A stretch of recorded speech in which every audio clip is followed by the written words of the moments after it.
Hello everyone. Welcome to episode 8 of Electric Power Syrup channel. In this episode, I'm going to show how to perform DC power flow in PSSE. Let's get started. I'm going to launch my PSSE and then I'll go and open my case. This is the same 3-bus case we created in the last couple of episodes. I'm going to open the same case. This time I'm going to open the directly .sav file.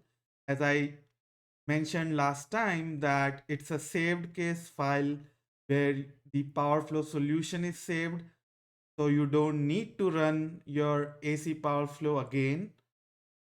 So which we can see, like I'll open this file and it's loaded.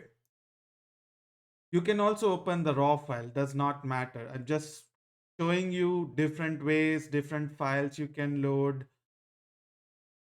Try to cover broad range in different episodes.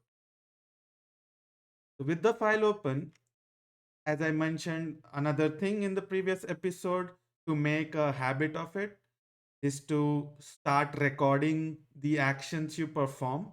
You could have done this even before loading the file or after loading the case. That's fine. It depends on the application. But just don't forget or have a habit of recording your action. And again, this will be very useful, and I will cover how they can be useful in multiple ways in the future videos. But just to get a hang of it, I'm starting it now. I'll record this, save, DC flow, save. DC power flow, the option is pretty straight, direct, and straightforward. All you do is go to the power flow tab, go to linear network, this option, and the first one where you see DC network solution and report DCLF. So that's the DC power flow module. Click on it.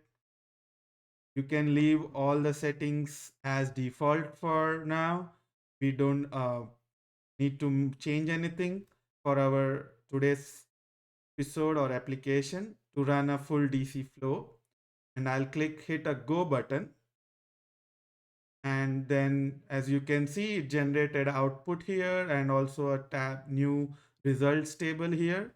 I'll go ahead and close this pop-up just to expand here. So this is the DC power flow solution. You can select, copy, paste it in a text file. Alternatively, as I mentioned, you can select this whole table here through this top left, and then you can right click and you can export it to CSV file or Excel file. As you can see, it only displays the bus angles. As for DC power flow, all the voltage magnitudes at all buses is considered 1 per unit.